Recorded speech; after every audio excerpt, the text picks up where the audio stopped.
আপনি কি জানেন উগান্ডার কিছু এলাকায় এখনো এমনভাবে বাড়ি বানানো হয় যেগুলো দেখতে প্রায় গুহার মতো, কিন্তু ভেতরে থাকলেই বোঝা যায় এসব কাঠামো কতটা কার্যকর। এই ধরনের বাড়ি নির্মাণের পেছনে আছে জলবায়ু, অর্থনৈতিক বাস্তবতা এবং সংস্কারবিহীন ঐতিহ্যগত পদ্ধতির সম্মিলন। উগান্ডার গ্রামীণ বা দূরবর্তী এলাকায় যেসব মানুষ এখনো আধুনিক নির্মাণ সামগ্রী বা বিদ্যুৎ সুবিধা পান না, তারা মাটি, কাঠ, খড়, ঘাস আর স্থানীয় উপকরণ দিয়ে নিজেদের থাকার ঘর তৈরি করেন। দেখতে এগুলো গুহার মতো গোলাকার বা অর্ধগোল আকৃতির হয়, মাটির রঙের সঙ্গে মিশে গিয়ে প্রায় প্রাকৃতিক ঢিবির মতো দেখায়। তবে এই স্থাপত্যের পেছনে রয়েছে চমৎকার কিছু বাস্তব চিন্তা। প্রথমত, এই ধরনের ঘরের দেয়াল ও ছাদ অত্যন্ত মোটা হয়। অনেক সময় একাধিক স্তরে মাটি গেঁথে তৈরি করা হয় পুরো কাঠামো, যাতে ভেতরের তাপমাত্রা সারা বছর স্থিতিশীল থাকে। প্রচণ্ড গরমেও ভেতরে শীতল পরিবেশ বজায় থাকে। আবার শীতের দিনে এই দেয়ালগুলো উষ্ণতা ধরে রাখে, ফলে বিদ্যুৎ চালিত ফ্যান বা হিটার ছাড়াই এই ঘরগুলো বাসযোগ্য থাকে। এটি এক ধরনের প্রাকৃতিক তাপ নিয়ন্ত্রণ ব্যবস্থা। দ্বিতীয়ত, এই বাড়িগুলো তৈরি করতে আধুনিক সিমেন্ট, লোহা বা ইটের প্রয়োজন হয় না। শুধুমাত্র স্থানীয় মাটি, জল ও কয়েকটি কাঠের খুঁটি ব্যবহার করে এই গুহার মতো ঘরগুলো নির্মাণ করা যায়।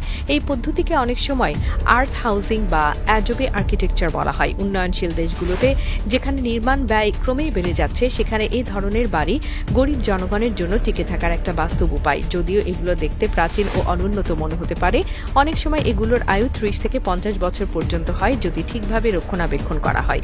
এই ধরনের স্থাপনায় ব্যবহার হয় মাটির ব্লক, হাতের তৈরি প্রলেপ, ঘাসের ছাউনি আর কাঠের দরজা জানালা। অনেক বাড়ির ছাদে ছোট একটা ছিদ্র থাকে, যেখানে ধোঁয়া বের হতে পারে বা প্রাকৃতিক আলো ঢোকে। উগান্ডার কিছু অঞ্চল, যেমন করামোজা অঞ্চলে, এই ধরনের নির্মাণ খুব সাধারণ বিষয়। এমনকি স্থানীয়ভাবে এটি তোকারা হাউস বা হাট হোম নামে পরিচিত।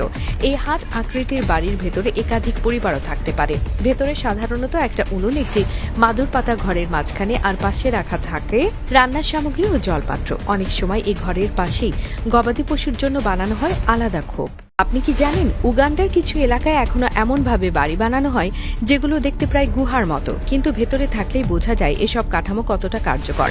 এই ধরনের বাড়ি নির্মাণের পেছনে আছে জলবায়ু, অর্থনৈতিক বাস্তবতা এবং সংস্কারবিহীন ঐতিহ্যগত পদ্ধতির সম্মিলন। উগান্ডার গ্রামীণ বা দূরবর্তী এলাকায় যেসব মানুষ এখনো আধুনিক নির্মাণ সামগ্রী বা বিদ্যুৎ সুবিধা পান না, তারা মাটি, কাঠ, খড়, ঘাস আর স্থানীয় উপকরণ দিয়ে নিজেদের থাকার ঘর তৈরি করেন। দেখতে এগুলো গুহার মতো গোলাকার বা অর্ধগোল আকৃতির হয়, মাটির রঙের সঙ্গে মিশে গিয়ে প্রায় প্রাকৃতিক ঢিবির মতো দেখায়। তবে এই স্থাপত্যের পেছনে রয়েছে চমৎকার কিছু বাস্তব চিন্তা। প্রথমত, এই ধরনের ঘরের দেয়াল ও ছাদ অত্যন্ত মোটা হয়। অনেক সময় একাধিক স্তরে মাটি গেঁথে তৈরি করা হয় পুরো কাঠামো, যাতে ভেতরের তাপমাত্রা সারা বছর স্থিতিশীল থাকে। প্রচণ্ড গরমেও ভেতরে শীতল পরিবেশ বজায় থাকে। আবার শীতের দিনে এই দেয়ালগুলো উষ্ণতা ধরে রাখে, ফলে বিদ্যুৎ চালিত ফ্যান বা হিটার ছাড়াই এই ঘরগুলো বাসযোগ্য থাকে। এটি এক ধরনের প্রাকৃতিক তাপ নিয়ন্ত্রণ ব্যবস্থা। দ্বিতীয়ত, এই বাড়িগুলো তৈরি করতে আধুনিক সিমেন্ট, লোহা বা ইটের প্রয়োজন হয় না। শুধুমাত্র স্থানীয় মাটি, জল ও কয়েকটি কাঠের খুঁটি ব্যবহার করে এই গুহার মতো ঘরগুলো নির্মাণ করা যায়।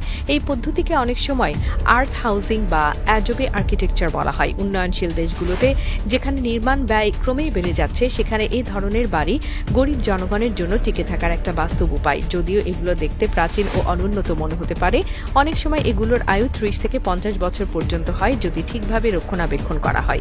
এই ধরনের স্থাপনায় ব্যবহার হয় মাটির ব্লক, হাতের তৈরি প্রলেপ, ঘাসের ছাউনি আর কাঠের দরজা জানালা। অনেক বাড়ির ছাদে ছোট একটা ছিদ্র থাকে, যেখানে ধোঁয়া বের হতে পারে বা প্রাকৃতিক আলো ঢোকে। উগান্ডার কিছু অঞ্চল, যেমন করামোজা অঞ্চলে, এই ধরনের নির্মাণ খুব সাধারণ বিষয়। এমনকি স্থানীয়ভাবে এটি তোকারা হাউস বা হাট হোম নামে পরিচিত।